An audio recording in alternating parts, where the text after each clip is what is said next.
akhir zaman anu bakal nulisan manusia kafir mukmin dapat ya geus moal bisa dihelak deui ke di akhir zaman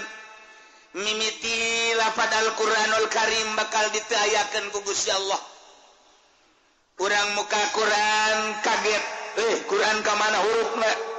dibukaan kurang teu aya neangan deui ka lamari buka deui teu aya kaget nanyakeun ka tatanggana nyokot Quran teu aya rame bakal eueuh ieu huruf Al-Qur'anul Karim tinggal aya jelema anu hafizul Quran eta jelema nu hafizul Quran teh ditita maca Quran urang ngadaengkeun nyana nu teu talar ngadaengkeun nyana cuman umurna sakedeung teu kebal mararaot anu talal Quran. Lanjutkeun lalakon kisah tentang kaum Samud anu dipimpin ku Kangjeng Nabi Shalih alaihi salam. Di awal kaum Samud anu sangat bangkawarah lantaran neruskeun kaum Ad. Gusti Allah diturunan Kangjeng Nabi Shalih alaihi salam kemudian masyarakat aya permintaan yang ngadatangkeun onta tina batu gede kalayan mujizat Kangjeng Nabi Shalih pamarti Gusti Allah eta onta kaluar tina batu tur langsung ngajurukeun anak nu anak teh kebal deui langsung gedena sarua jeung indung eta masyarakat awam nu barodo urang handap kalangan bawah mah langsung bae berduyun-duyun iman ka Kangjeng Nabi Shalih nuturkeun aturan-aturanana hiji onta teh antepkeun ulah diganggu gugat fazar wa taqul fi adillahi wa la tamassu bisuin masyarakat awam anu bararodo kaum cacah mah dihandap teh arariman kapanasan kaum anu dileluhur pemimpin-pemimpin pemerintahan terutama di kalangan kerajaan ieu kunaon jelema ngagelok kasih soleh maka tuh nyanangayakeun gerakan-gerakan anti soleh di mana-mana pamflet dipetakeun kuari loba aturan-aturan anti soleh atuh aya nanti pamarentah kacau balau negara ditendun eta pamflet teh dihandapeun tangkalambon dihandapeun tatangkalan teh dipasang-pasangkeun sakumaha kuari nu deuk pilkada jadi DPR lama di tanggal kayu teh kuntianak kuari mah gambar kiai tanggal kayu teh di tiang listrik gambar kiai geus puguh DPR nama jatah mah kuntianak lalakina ieu dibarengan dihijikeun jeung kiai ulah sok sedih jasana le gambar kiai kahujanan kaanginan make udang-udang deui kiaina ge jeung Habib sarua hanya untuk sebuah kepentingan masalah sih jeung nya aing mah teman gambar ieu aing mah henteu atuh teu naon atuh aing mah maksudna ge lendek naon dengan duit kitu udah lo ngomong nya ge macem-macem bae masing-masing bae sih sok aja teger gitu tuh budak nah iya ganti soleh teh luar biasa terus bayakeun kumpulan sakumaha kamari di jalan iwati dibunuh ieu onta di samping ngarencanakeun pemunduhan onta pembunuhan soleh nage tetep kudu dibunuh bae masyaallah karim sedangkan Kangjeng Nabi Shalih kade ieu onta teh kudu dijaga diantep sadaek nanyana lantaran nyana mah boga aturan sorangan ketika nyana kacai jang poe nyana khusus jang nyana unggul isu giliran masyarakat jang masyarakat nyana moal ngaganggu lantaran ieu mah onta teh onta mujizat susuna bisa jadi obat kesuburan jeung sajabana luar biasa tuh masyarakat mah iman ka Kangjeng Nabi Shalih cik Kangjeng Nabi Shalih lamun diganggu awas payakulakum mazabun elim bakal kedatangan siksa kate cek Kangjeng Nabi Saleh. Rencana punya rencana di kalangan bangsawan kalangan pamimpin di kerajaan Malki. Maka mulailah neangan jelema nu terkuat anu siap ngabunuh kana eta onta. Ternyata nu dijadikan pelor teh dua wanita nu dipake kahayang ku dua lalaki lantaran gelisna setan dinganana. Maka cek dua wanita teh kakak lamun hayang ka kaula bogo ka kaula ingin menyunting kaula kula mau pamenta iwati hiji naon tuh bunuh onta soleh lantaran bogo atuh siap bae ulah ningga karak ngabunuh eta leuwih teh eta kakak mah siap bae atuh kitu nu bogo mah lantaran manehna jelema kaya maka neangan jelema nu bakal bisa dibeli. Ternyata aya seorang manusia anak zina ngaranna Ki Kudar. Maka Ki Kudar teh didatangan seorang geng anu luar biasa ye. Asalnya nama dibere pameulina bae. Sakumaha kahayang Ki Kudar bakal dicumponan, maka Ki Kudar siap untuk membunuh onta Saleh. Bahkan Kanjeng Nabi Saleh nage siap untuk dieksekusi. Pohar Ki Kudar. Maka kaum Samud anu sepakat sameme ngayakeun pembunuhan onta teh ngayakeun undang-undang anti soleh. Bahkan sababaraha tokoh masyarakat anu iman ka Kangjeng Nabi Saleh dipanggil dijeburkeun ka penjara, digebuskeun ka penjara. Masyarakat teh diembargo ku pemerintahan sorangan. Roda perpolitikan jeung perekonomian teh hajat disalurkeun ka masyarakat ku sadobe hasud. Lantaran Kangjeng Nabi Saleh loba pengikutna maka masyarakat teu meunang midu jeung nuturkeun ka Kangjeng Nabi Saleh. Perekonomian ku pemerintah sorangan dibatasi. Ditarangkepan jelema. Bahkan isu nu santer Nabi Salehna akan dibunuh. Ya Allah. Akhirnya jadi akalun saya titilah sekian puluh ribu ratus ribu masyarakat teh anu iman ka Kangjeng Nabi Saleh lumayan tapi ente cara Kangjeng Nabi Daud teuing ente cara Kangjeng Nabi Hud teuing nu iman ka Kangjeng Nabi Saleh aya 4.000 manusia. Deres mah deres ye. Deres. Tina sekian ratus ribu manusia nu iman ka Kangjeng Nabi Saleh 4.000 manusia. Tetap nyada maka junting di kuku mah aga iman mae. Bunuh masalah geus pokona. Nu penting ulama syahadat kula asyhadu an la ilaha illallah wa asyhadu anna shalihan rasulullah. Wah, loba nu dibunuhan masyarakat. Jadi horeng tiba heula lalakon kos kitu. Kumpulan masyarakat untuk siap menyaksikan dibunuhna onta Kangjeng Nabi Saleh ku salah seorang manusia anu dibeli siap untuk membunuh onta tersebut ngaranna Ki Kudar. Udang kunyana onta. Sehingga saya udah dikupat kapit ku eta pedang. Kupat kabit langsung tublas. Teuncit ku Ki Kudar. Baiklah onta.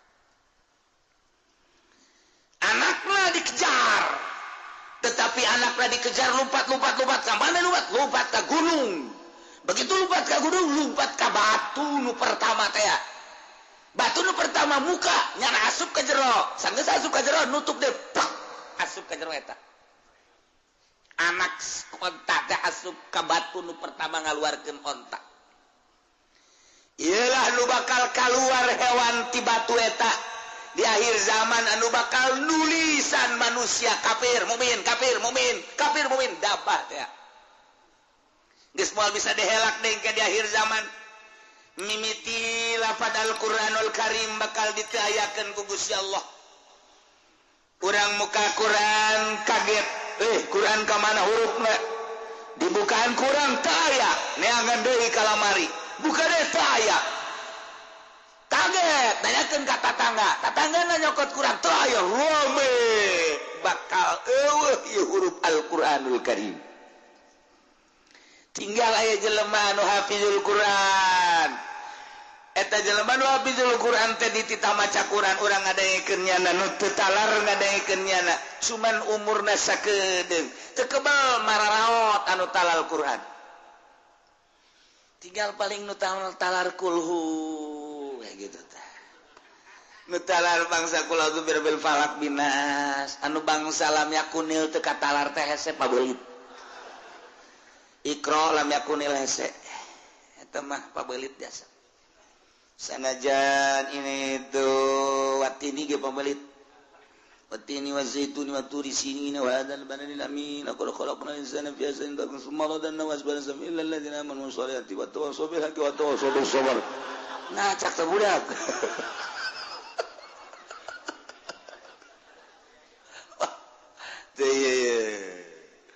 geus atuh nu talar Quran ge nu bangsa nu tatalar Yasin tabarok bangsa di maota tinggal cak buricak tapi mah gancang caritana timbul dabah eta berarti ti Yordan ke muka diblek keluar dabah eta nah iyalah nyana bakalna dibere ku Gusti Allah patlot eta patlot nulisan jelema kafir mukmin atuh kadang tak katara di dieu sia kafir sia mukmin aya di dieu teu bisa ngahelak deui teh mah masyaallah kari ieu dabah nu eta masuk ka batu deui tinggal onta nu ieu anakna masuk ka batu onta nu ieu mah pae faqulna qatawatau an amri rabbihim wa qalu ya salihu tina bima ta'iduna in kunta minal mursalin ayana kaum samud temarencit onta atas nama kaum Samud padahal nu mencipta maki kudar dengan perintahan kaum Samud rame-rame terutama para malawi yakni tokoh-tokoh pemerintahan pembesar-pembesar di negara eta harita dipaehan laku ki kudar wa taulalacut kaum Samud anami rabbihim tindak perintahan pangeran untuk kudu-kuduna dirawat dimulai diamankan endahan dibuang kawarahna kaum Samud luar biasa terpercaya karena karasulan jeung kanabian kanjeng Nabi Saleh alaihi salam bahkan wa qalu ngaromongna Saleh itina bima ta'iduna in kunta minal mursalin datangkeun coba ka kami kabehan ye jaon geus dibunuh nucak siak cenah mun dibunuh bakal datang siksa ina datangkeun coba siksa pribadi iduna janji anjeun ayo ingkut kabina mursalin mun maneh memang benar-benar mursalin datangkeun siksa naon ayo ambo ya Allah ya Rabb cekang yang Nabi Isa cekang yang Nabi Saleh tamat tahu sok sesenangan mana dalam rangka tilu poe deui bakal datang siksa Saleh lalu bawa mong kuari bae kuari jatah tilu poe segala naon lah pangeran bodoh amat ambo cekang yang Nabi Saleh tetep bae pan kaula mautusan Gusti Allah maksudna diantarekeun datang ka tilu poe lamun teu aya perubahan tilu poe kakarak datang siksa deuk dikumahakeun cak kaula deuk dikumahakeun Nabi Shaleh ke orang dalam perkembangan anak isukan isparat ujuhum bakal kararoneng wajah isukan berubah wajah bakal koneng dina poyan kedua marat bakal berem poyan katilu apil yaumil salis iswadat hidung tak geus poyan katilu hidung poyan kaopat kakarak turun siksa delegan ayo jangan udah ngomong meleh ngadenge siksa coba isukan koneng henteu beungeut kami Jinna sajeroning nang tangan ka Kangjeng Nabi Saleh naku Gusti Allah titah kaluar ti nagara Yordan. Wahai Saleh, mane berangkat jeung pengikut mane aya sabaraha bae. Diperkirakeun aya 4.000 manusia loba harita sok berangkat keluar ti dinya. Dik disiksa cak Gusti Allah ku aing. Bangkawarah ieu manusia.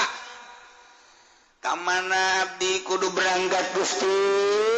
Palestina. Didinya eureun di Palestina cicik. Lamun geus datang ka Ramlah Palestina, maneh berangkat ka Suriah ka ditu. Amankeun. Lantaran anu bakal digoncang teh, nu bakal disiksa lain eta bae. Sababaraha daerah berangkat gerak ka Palestina, di Palestina sapoe dua poe berangkat ka Suriah. Kangjeng Nabi Saleh langsung pidato para umat kaula nu aya di negara Yordan nu jelas di Petra di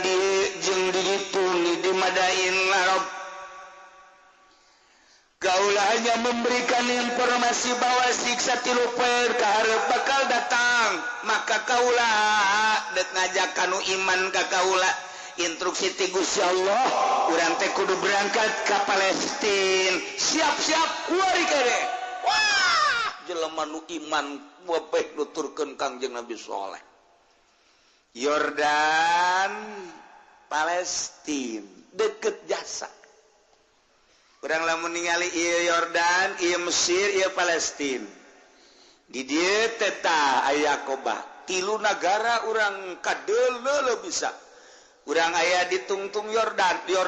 kadeuleu, Mesir kadeuleu, Palestina kadeuleu.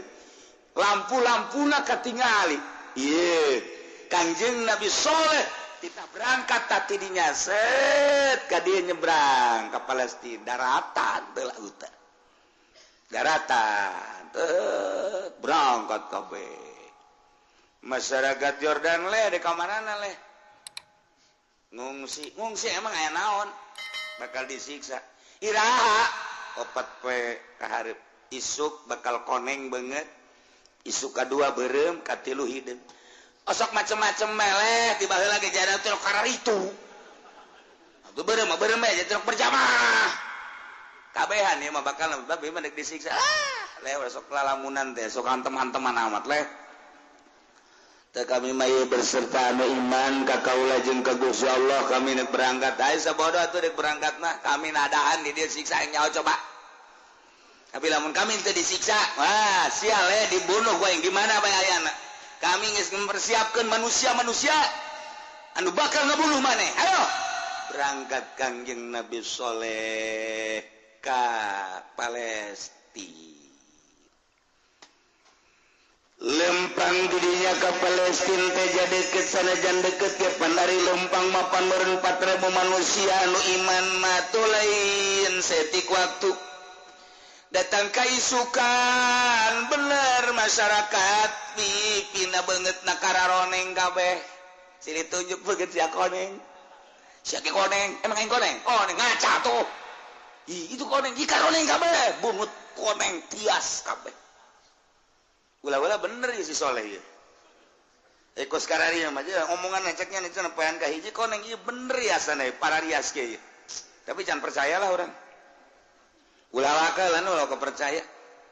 Kadenge kabar berita ka Kangjeng Nabi Saleh bahwa beungeut-beungeut umat nu aya di Petra teh kararoneng tuh. Berarti jadi siksa ka jeung kumaha ge. Kangjeng Nabi Saleh na kan geus indit jeung nu iman. Masyaallah. poean kedua bareng kulit manusia silih tunjuk sia bareng rame di negara Petra terame hari teh urang bareng kieu teh pan meureunanan cek si soleh teh cenah bakal datang siksa mimiti karone ngaju bareng ieu urang geus kieu kumaha apa iman bae gitu ka soleh aya penasehat hukum Yusril berendah gulawaka iman atuh tunggu sapoe deui cek soleh teh sapoe deui gulawaka rajing atuh urang gengsi kudu iman mah tuh atuh gengsi ontak geus dibunuh kurang solehna bakal dibunuh kurang ada urusan siksa-siksa ieu tahan bae siksa naon sih coba jatuh urang lah sapira siksa meureunanan paling meureun datang batu kerikil-kerikil atau angin-angin atuh urang muntah yang bae sih penasehat hukumnya hebat jasa nu ngaulah-ulah karena iman bener Dato iya bener ulah datang ke iman atuh padahal hate mah kabeh teh masyarakat ieu bener kajian hukumage soleh bener ieu poe hidung kabeh beungeut masyaallah harideung beungeut teh harideung mah ngarobrolnya berarti orang isukan siap disiksa ieu bener soleh ieu kumaha tuh ieu urang siap apa disiksa apa iman mah ieu gengsi kudu iman ka Kangjeng Nabi soleh mah urang gengsinya lagi geus eueuh deuk kumaha coba ieu geus kieu ieu urang lah coba hayang nyaho isukan deuk kumaha coba datang ke PK4 mulai oyag-oyagan taneuh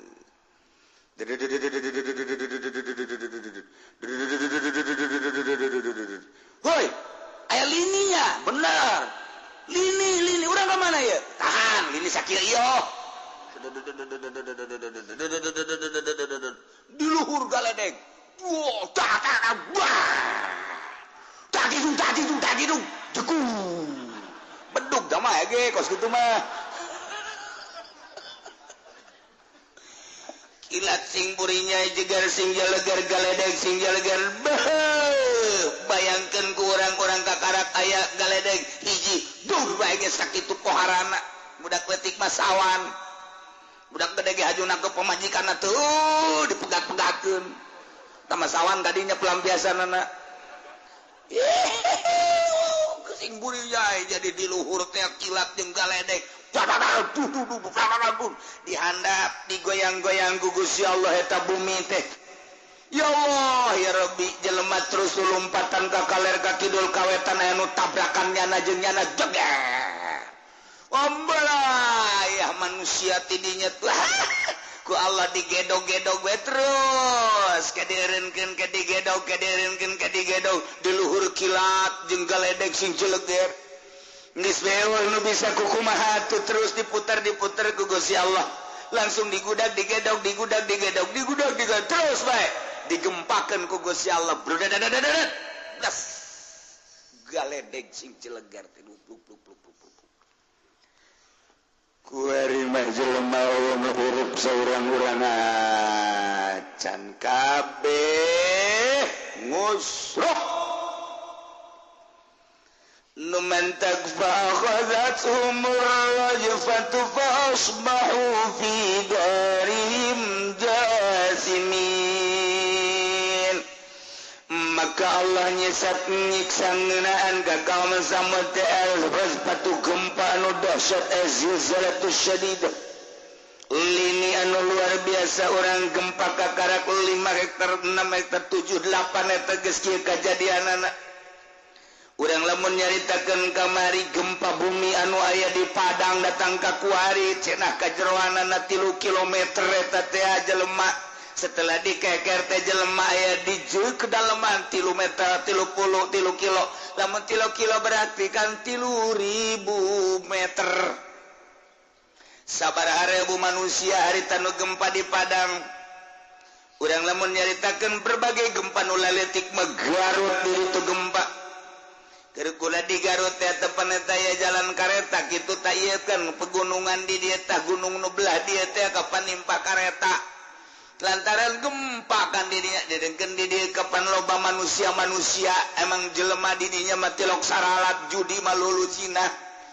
dilongsorkeun ku Gusti Allah gunung ti luhur ka anak brek datang ka kuari kapan eta sabaraha ribu manusia teh diangkat anu di Sukabumi nu ku urang kadenge mantas tsunami Aceh harita digempakeun deui ku Gusti Allah lantaran jelemana tukang kredit malulukan didinya digempakeun ku Gusti Allah datang ka kuari teh diangkat sabaraha puluh manusia Tasikmalaya urang lamun nyaritakeun anu laletik mah anu gedene padang sabaraha ribu manusia ieu gunung didinya dikadinyakeun ku Gusti Allah sedengkeun ieu kapan masyarakat didinya ribuan imah gunung nu ieu ka dieu gunung nu ieu ka dieu tadina kapan digoyang-goyang heula urang nu mengaritakeun tentang di padang sarua digoyang-goyang heula goyang Karawang mantep goyang gunung nah kunaon eta gunung gadarinya kabeh tadi beras bisa dibayangkan ke urang Masya Allah karim iyalah fa'akhazat umur rajfatu diabadikan di Al-Quranul Karim kejadian tentang kaum Kangjeng Nabi Soleh yakni kaum Samud urang bisa maca batin urang bisa nerawong komo lamun urang geus ka Yordan urang geus ningali ka Petra oh iyalah ditinggal kaum Kangjeng Nabi Samud mun urang ka Saudi Arabia kemudian berangkat menuju Syria belakang kiri non gitu ke utara dirinya ke Pelaya Madain nah dirinya ge sarua kayak gunung-gunung anu dipatri dipahat dijadikan bangunan-bangunan masih diabadikeun datang ka kuari urang bisa maca mun urang ka Yordan atau urang ka Saudi Arabia bisa neuleuh pahatan-pahatan kaum Kangjeng Nabi Samud kaum Kangjeng Nabi Soleh yakni kaum Samud ialah Al-Quran fa'akhazat humur rajfatu fa'asbahu fi darihim jasimin dihandap digoyang dilinikeun digempakeun anu luar biasa di luhur wasaya petak ledek midas sama di luhur ti handap bayangkeun ku urang sing celegirna ti luhur sing burilakna ti luhur dihandap terus bahkan suara-suara gemuruh wah anu hese dicaritakeun anak cakaol ulah kudu digoyang jeung galedeg ngadenge suara na doang ge urang kudu pae ku dahsyat ngadenge suara gemuruhna bae kudu pae jadi padange kapan aya suara heura teh kadenge gemuruhna suara teh kabeh ge kaget ieu teh aya suara naon di luhur lain di handap lain suara deuk aya tsunami kapan suara sarua bae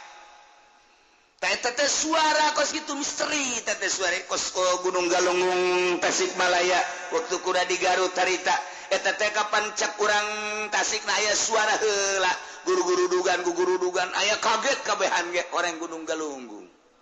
dibere suara heula nu mentak wali Allah mah dibere tanda-tanda lamun teh mah aya gunung kemudian hewan-hewanna tarurun teh berarti dek disiksa urang kita hewan-hewan tarurun eta teh ngabejaan ka para wali Allah mah ku bahasa isyarat hewan anu pahameun wali Allah mah sarua jeung utusanana bahwa gerak keluar ti dieu lantaran dieu teh deuk disiksa mungkin orai mungkin binatang-binatang nu aya di leuh atau di gunung keluar eta ngabejaan entak sing ade bisi di lembur urang aya orai aya monyet sing ade utusan Allah barang disiksa ku gempa dihandap ini anu luar biasa luhur kilat jeung galedeg sing jeleger fa asbahu fi darim jasimin maka jadilah kaum Samud di negaranya di desanya jasimina bergelimpangan tapak dekum mayat-mayat geus teu berdaya barikina ala rukab geus urut-urutna manehanana nantang ka Gusti Allah kuari mayitina rukab teu berdaya sing bergelimpangan bertekuk lutut deuk ka saha muntayang wae kabeh Masya Allah gitulah masyarakat jeung umat anu nentang kana mujizat tentang ka Kangjeng Nabi Shaleh khususna ku ari ge lamun urang nentang ka Kangjeng Nabi urang atuh moal teh ku Gusti Allah disiksa ngan disiksa na ku Gusti Allah cepolan-cepolan urang di Tasikmalaya Gunung Galunggung kemudian kamari tsunami Aceh di dieu ge Pangandaran ditangakeun deui tsunami kemudian atuh kuari di ditu di Padang gempa bumi Sukabumi Cianjur Garut terus loba-loba di Banten ge atuh aya setik ieu teh mere pepeling ka urang kades ya lamun teu nurut ka Al-Qur'anul Karim diludeskeun ku aing cek Gusti Allah. Untung masih keneh aya jelema anu ibadah ka Gusti Allah ikhlas tanpa pamrih anu ti penting hudang mandi kacai tadarruk ka Gusti Allah aya keneh nu maca Quran tengah penting ngalengis ka Gusti Allah zikir ka Gusti Allah cacak geus nu kitu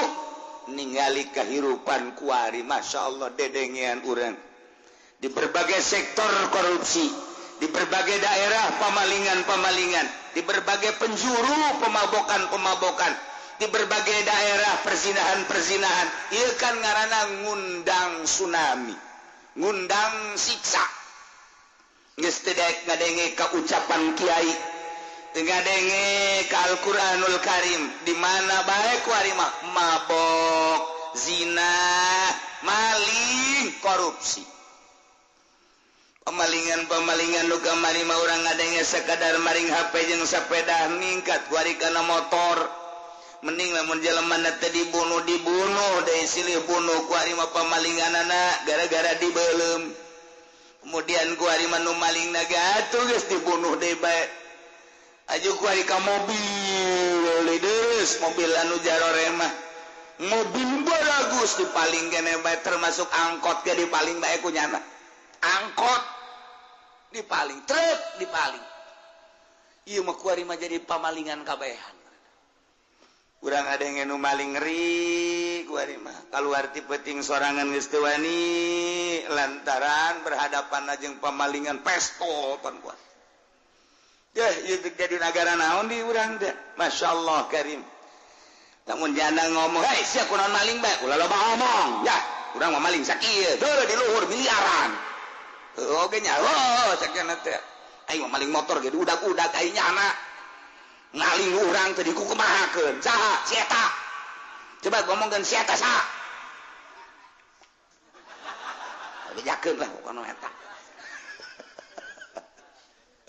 eta jeung berekan pamalingan gawe ya Allah ya Rabbi ya fasbahu fi darihim jasimi kuari manggeus ambalaya bangke-bangke berserakan puluhan ribu ratusan ribu Kanjeng Nabi Shaleh lagi saya di Palestina kemudian berangkat ke Suriah di dina ku Gusti Allah kita berangkat dari ka Yordan kita ningali kayaan umatna jeung kita cara ricing deui eta masa kadar menghindar tina siksa doang maka Kanjeng Nabi Shaleh teh ceramah deui wahai dulur kabehan bahwa urang teh instruksi ti Gusti Allah kita balik deui ka ditu ka Yordan kita cicing di Yordan bae tetep berangkat deui ti Palestina gitu nanti Suriah ka Palestina datang deui ka Yordan deket sih kan deket-deket gitu antar negara kuari baheula ngahiji kan baheula makan Yordan Mesir ngahiji ngan sakadar aya Palestina doang Palestina Mesir tah eta aya Israel Mesir itu mah negara kuno tempel anu kuari mata bangsa Dubai Abu Dhabi kemudian Yordan eta mah negara anyar sagara Kuwait eta mah anyar pemisahan nah orang ieu mah jadi ke negara anyar teu mah hiji bae tot Mesir belah itu Israel Suriah Sam baheula eta mah negara kuno tah zaman Kangjeng Nabi Ibrahim Sam Syria nah Kangjeng Nabi Shaleh balik deui umat diajak kabeh sebanyak 4.000 cek Kangjeng Nabi Shaleh urang dele coba ieu tatangga urang kawau urang leluhur urang nu kamarinang tangan kana siksa Gusti Allah urang titah balik deui ka ditu supaya berangkat deui begitu berangkat datang ke Yordan Masya Allah karim jelema geus bararau nu ngaringkuk bae aya nu kitu geus potongan manusia paehna ye macem-macem nu mendak fa asbahu fi darihim jasimin aya nu ngagoler aya nu nangkarak aya nu nangkup aya anu diuk aya nu keur macem-macem nu ngarengkol iyalah jelema anu disiksa ku Gusti Allah datang Kangjeng Nabi sallallahu kadunya fatawalla anhum ngabalir Kangjeng Nabi Saleh ti kaum nawagola cek Kangjeng Nabi Saleh padahal mah geus maot tapi Kangjeng Nabi Saleh titah ngomong ku Gusti Allah ya kaum wahai kaum kaula laqad ablagtukum risalat rabbi jelas kata yakin kaula geus sampaikan ka anjeun kana risalah pangeran kaula amanat pangeran kaula wala sahtu lakum kaula geus ngasehatan ka maraneh kabeh kade kudu percaya ka kaula bahwa ku teh utusan Allah ieu onta sebagai mukjizat lain sakali kula terus bae ngasehatan terjadilah kos kieu walakin la tuhibbuna nasihin tetapi anjeun teh teu hayang tresep kana nasehat akibatna disiksa model karana gitulah Kangjeng Nabi Saleh nyarita diabadikeun dina Al-Qur'an sehingga urang bisa nyaho ieu teh kapan keur ngabeberah Kangjeng Nabi urang Kangjeng Nabi Muhammad sallallahu alaihi wasallam ketika Kangjeng Nabi dicaci maki diciduhan Kangjeng Nabi bahkan direncanakeun deuk dibunuh nalangsa secara manusiawi Kangjeng Nabi teh begitu Kangjeng Nabi nalangsa dibere dongeng ku Gusti Allah caritaan Kangjeng Nabi Saleh barang ngadenge caritaan Kangjeng Nabi Saleh Kangjeng Nabi urang ngaragap dada orang can sakumaha urang mah tuh geuning Kangjeng Nabi Saleh mah pohara jasa jadi ngarasa leutik Kangjeng Nabi dicaci dimaki dirusak sahabat dan lain sebagainya Kangjeng Nabi narek dibunuh diusir eta Kangjeng Nabi ngarasa leutik lamun deuleu ka Kangjeng Nabi Saleh alaihi salam diabadikeun dina Al-Qur'an tentang kaum Kangjeng Nabi kaum Nabi Saleh yane kaum Samud ucapan Kangjeng Nabi Saleh na ieulah fatawalla anhum wa qala ya qaumi laqad ablagtukum risalat rabbi wa nasahtu lakum walakin la tuhibbuna nasihin kaunikanana aya dua manusia nu hiji awewe nu hiji lalaki keur eueuh di dinya nu hiji lalaki ngaranna Kiargol nya nama keur ka tanah haram Mekah anu hiji deui awewe nya keur nyaba keluar daerah dinya begitu ngadenge nu awewe bahwa disiksa di lembur eta awewe eta hayang nyao coba kos kumaha siksana barang datang ka dinya lantaran nyalawat teu iman ka Kangjeng Nabi Saleh eta gempa aya deui jangan gempakeun sorangan doa gua ada sing jeleger deui sakumaha tadi teh buak padahal jang sorangan doa sebabnya bertanya-tanya kos kumaha siksana di jero hatenya teh kos kumaha datang ka ambalaya kieu isi siksa kos kumaha ieu gara-gara teu iman ka Kangjeng Nabi Saleh jaing ge teu iman kos kumaha dibuktikan ku Gusti Allah suara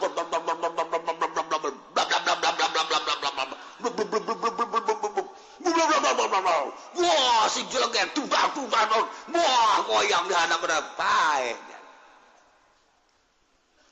tinggal Kiargol nu keur aya di tanah haram Mekah nyana ngadenge bahwa ieu negara dua negara disiksa hiji di Arab Padain nomor kedua Padain Saleh nomor kedua di Yordania nyana hayang gegeraan bae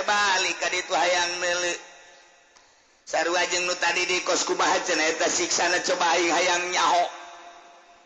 padahal mah nya lamun cicing bae mah di tanah Mekah atuh aman nya moal paeh tah urang mah make padahal mah nah naon urang masuk make padahal mah bae padahal tuh geus moal bisa geus aya qada jeung qadar Allah qada adalah pelaksanaan Gusti Allah di alam itu qadar ketentuan Allah kuari ngahiji qada jeung qadar moal bisa aya anu nabrak kana takdir sanajan urang bertadbir usaha urang kukumaha ge moal bisa ngarobah kana takdir Allah subhanahu wa ta'ala urang mah hanya bersyariat doang talamun urang cep inget kadinya tuh geus takdir beuh eta budak tabrakan cak aing ge tadi beuh tah si budak rarasan aing bakal tabrakan tah budak lamun henteu kenceng mah meureun moal tabrakan teu bisa kitu henteu bisa kitu tetep bae emang geus di dinya meureun ajalna kajeun kukumaha ge mun teu bisa kokoseran indungna ceng aceng teh gara-gara naik motor cak mah ge ulah kenceng-kenceng beuh lamun aceng andai kata teu kenceng mah meureun moal paeh tuh urang mah aya andai kata bae mah tetep bae teu bisa kayak geus takdir ti ditunda kos kitu ya aing sebenarnya mun baheulana teu kadinya mah meureun moal kawin jeung si eta nya jore nya beke gara-gara aing aju cicing di dinya ka baheula teh deuk diajak ku babaturan aing ka daerah itu hanjakal teu bisa kitu emang geus qada nanti ditutulisanna bakal kawin jeung si eta atuh teu bisa geus bae ku ari mah mending bersyukur bae geus jore urang usapan jorena batu cincin ge jore jadi herang batu cincin menang meuli di dinya dipuri jaza waduh hideung digosokan coklat setik digosokan bogal peuting atuh herang atuh pamajikan urang ge kurang dilelapan kurang dibagus-bagus atuh herang majikan urang ieu mah tun mantak henteu kadeuleu bagus teh mah kos batu cincin diantep jeung garogek pandian ku urang pamajikan ka dieu sia ku aing di pandian gade-gade benar engke ku aing dek diusapan ieu aing meuli panggosokna tuh gosokan 5.000 aing meuli ya pandian kurang diuyap geus bukna ulah hese-hese geus pokona mah make eta teh naon garang-garana baheula mah pare teh sabu pare dibeulem wah ieu kan kumaha ieu membukun ti anak cak urang teh ieu beres di sabunan mah diais urang memajikan urang aju urang eta kuari digosok sat-sat panpa ieu berang atuh lain herang ledeh ieu mah sapoe dua poe pamulikeun urang parfum nu bagus atuh naon kitu ngaranna wedak ieu mah wedak mah keli bekel nya ngahutang deui kalina ge dek gelis kumaha tuh bedak keli oh tetep parang ti dampal dikabeungeutkeun keli mah parang ti dampal dikabeungeutkeun teu beres atuh nah nu bagus emang nu kos kumaha kieu deuleu kolot baheula meuli di pasar kemis anu baruleut teh eta di caian eta nu hebat mah oh tah mah kieu leuwih parah tah mah kos kitu mah baheula mah aya di pasar kemis tu baruleut teh datang ka imah aja di caian angel jasa eta ka ieu nu ngaranna tegas jasa Pak menang di Gunung Karang masalah tah mah meureun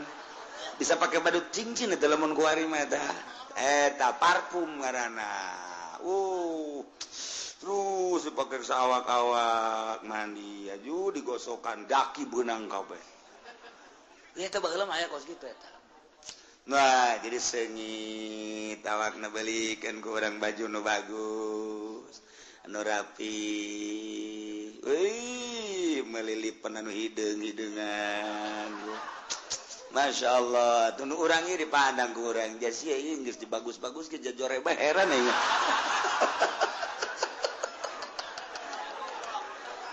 teu daek robas ya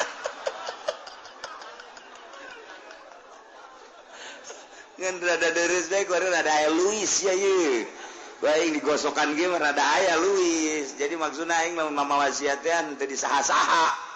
kan eta mah kamari ieu mah mun ku aing dibawa ke kondangan aing babaturan aing ngomong aya teh saha saha deui eta pamajikan oh sugan teh pembantu teh aing ngadenge kos kitu tah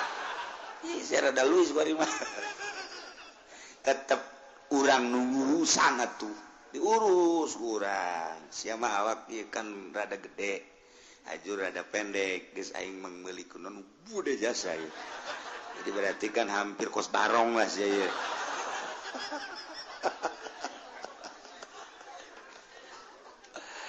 Masya Allah Karim Nailah diabadikan dina Al-Quran tentang kaum Samud anu dipimpin ku kanjeng Nabi Saleh alaihi nusa urang deui nu aya di tanah haram kiargol ngaranna lantaran ngadenge bahwa negarana disiksa nyana datang bener kabeh pemajikan anak tetangga. Wow, Gus Darku nyana ngacerit anu luar biasa. Bertanya-tanya saruanya naga ieu si kumaha siksaanana datang ke pararaeh kabeh, datang ke bangunan-bangunan ngan sakadar bangunan gunung bae anu henteu dirobajang diabadikeun ku Gusti Allah. Adapun nu lain-lain mah nu di dataran rata, anu di macam-macam beak bae geus kabeh teh mah ku gempa. Nyana bertanya-tanya dahsyat amat kos kumaha siksana sieun. Mulai wor wah naon ieu cek nya ieu mulai goyang-goyang ih kieu mun goyang kieu naon ieu meureun ieu siksana ieu kos kieu meureun kos ieu teh sabaraha di luhur mulai kilat mulai wah gua ledek sing cilegan jang maehan sorangan doang lantaran bertanya-tanya kos kumaha siksana sih maka ku Gusti Allah dibuktikan disiksa deui model kos kitu. Mentek Kangjeng Nabi wakitu berangkat jeung para sahabat ti Wadil Qura terus melalui Madain Saleh. Kangjeng Nabi memehna dongeng ta ieu teh kaum-kaum Kangjeng Nabi Saleh nu baheula disiksa. Ieu teh Saudi Arabia, ieu Madinah terus ke belah ditu ka Kaler, ti Kaler tidinya teh aya Wadil Qura, ti Wadil Qura nanti engke teh belok ka kiri, tidinya aya pegunungan ngaranna eta pegunungan teh pegunungan Madain Saleh. Kanjeng Nabi nyaritakeun ieu ti Wadil Qura datang ka ditu Cihade, urang ulah aya anu lalagaan hiji. Nomor kadua ulah aya nu aplen-aplen kudu dicepetkeun sebab ieu daerah siksa baheulana. Mulai cek Kanjeng Nabi berangkat dicepetkeun kuda ge dicepetkeun teu meunang aya anu aplen dinya sebab ieu daerah siksa Allah baheula ulah sok nanyakeun kos kumaha siksa cek Kanjeng Nabi lamun nanyakeun siksa kos kumaha awas wow datang ka nyebrang ka arah Kanjeng Nabi stop handapeun tangkal kormat etalah gunung-gunung nu tadi kurang kaliwatan di belah dieu ti Wadil Qura tadi etalah kaum Kanjeng Nabi Saleh kaum Samud nu disiksa. Sahabat ngap-ngapan. Aduh, cek nya hatena cenah urang ieu. Henteu aplen di mun di dinya aplen bakal disiksa deui bae. Mentek ulah urang ka Gunung Galunggung kos kumaha siksana Gus sia kena siksa ka jeung kumaha di dinya. Ulah urang ka ditu lelempangan ka mana misalna ka Aceh rek tsunami di ditu. Ulang hayalkeun kumaha si tsunami datang sia kena tsunami sorangan sia ka jeung kumaha gampang bae Allah mandek nyeun tsunami sanunya susu awewe digudekeun aju keluar cai mah wah disemprotkeun pae na tsunami nya nang Allah babah kawasa nyeun tsunami tina susu ya Allah ya Rabbi selesai Gusti Allah ngabeberah Kanjeng Nabi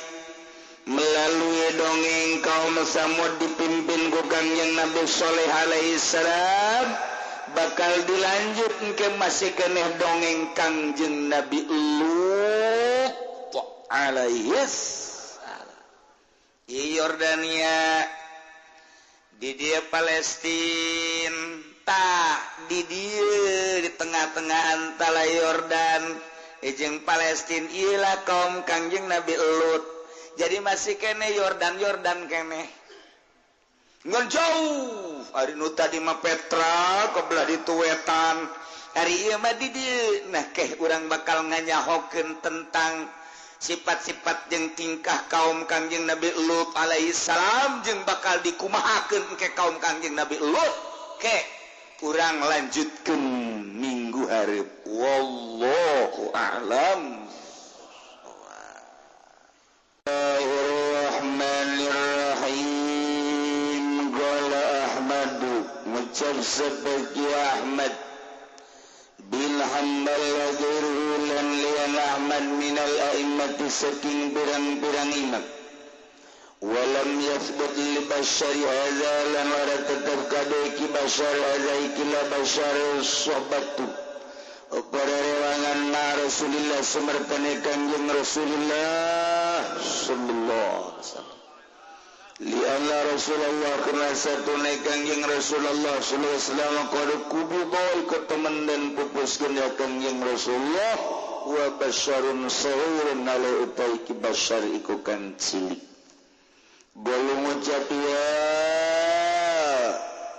ulama kabeh wa kharafa basyarun lantikun sapaki basyar fi akhiri umri dalam akhir umri basyar wa kana lana ya basyar rajula su'in iku wong lanang kang lain paus tutup ya qaul walau nudawa wa tazabai nudawa kana khatimatu su'in ana pepugasan ki basyar iku pugasan kang ala bidawati aliin radhiyallahu an kalawan duane ka Sayyidina Ali moga nilar penuh sepelanu saking Ali painam kesatune kalakuan iku lama balaghu samang-samang satu magawe ngali opanam satune basar wabah iku nyemelawa basar ibni Ubaidillah ing anak ronone ki Ubaidillah bin Abbas bola maka ngucap ya Ali Allahumma atil umrahu wa alhib aqlahu ya Allah muga ngadawakeun Tuhan ing umur ya basar lan muga ngilangkeun Tuhan ing akal basar istajaballahu ta'ala maka membadanan sepuluh ta'ala doa alihin ing doa Sayyidina Ali fihi ing dalam basar wa kanat lahu akhbaru sunlana ikut tetap gadue basyar pepirang caritaan kang ala pijani bi alim dalam rasulullah wa sahabilan pirang sahabat Ali radhiyallahu anhu muga nilar benuh sapa saking gabe qala ibnu dawya wa jazaba ibnu dawya wa lamma zabaha samang-samang sanyemeli ya basyar saghira ingkang cilik roro pakidat summa maka sinepen kesemaka kailang napombo ke karena saghira Allahumma ingakale ya kan nastaqifu kang anda ya iku kandak ya bil masum dalam masumatan syadul asyad lan nalagu ya ing kurang syiran alati tahijukan ngahudang-hudang ya asyar al-ahsan ing pirang-pirang ka prihatin wa tabkilan nangis ya nawatubkil uyun lan nganangiskeun asyar ing pirang-pirang netra hatayan dari benas malam-malam nangis apa anasu manusia ceritakeun seorang manusia nu biadab ki Basyar Ahmad bin Hanbal salah satu mazahib minal a'immah yang liana bahkan nuritakeun walam yathbut cana li Basyar hadza suhbatun ma Rasulillah ki Basyar anu ngabunuh dua anak Sidina Abbas eta mah teu pernah babarengan jeung Kangjeng Rasulullah sallallahu alaihi wasallam lantaran Kangjeng Rasul pupus wa Basyarun sugir nya nama leutik bari gaya ditunya di Suriah Bashar Asad diberi nurutan ieu nya nama negara teh negara atuh penuh kunon gitu ngaranna cerita sebab negara kuno Syria, Mesir, Israel eta mah negara kuno Mekah, Madinah, Turki, India eta ngaranna negara kuno. Urang mah negara urang anyar. Termasuk Amerika anyar. Ieu negara baheula. Boga sejarah di negara teh pohara. Jadi teu pernah kana ngabatur ngabarengkan Kangjeng Nabi jadi lain sahabat nya nama. Golu cek ulama basar di akhir umurna pikun jeung nama jelema anu suul khotimah rajul su'i cek Ibnu Dahyah tungtungna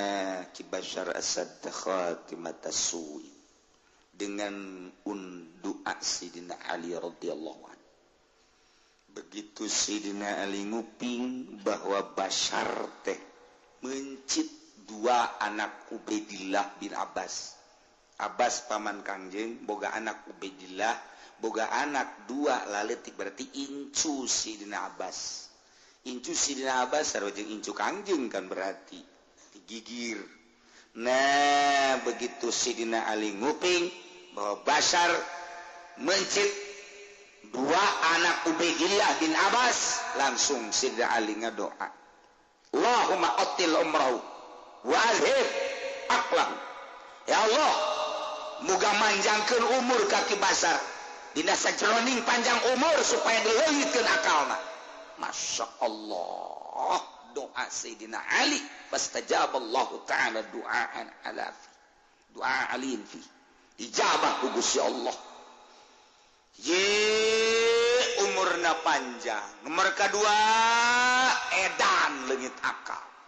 tokoh masyarakat anu luar biasa. Doa Sayyidina Ali manjur edan ya Allah. Kana tahu akhbar sufi jadi bi Ali wasab. Loba cerita-cerita goreng timbul ti arah sidari jeung para sahabat-sahabat. Pokoknya magis walah bae geus jadi sampah negara, sampah masyarakat. Urang lamun nyaritakeun sampah urang sok ngadenge bae gedeng deui ge tah sia eta pejabat jadi sampah masyarakat.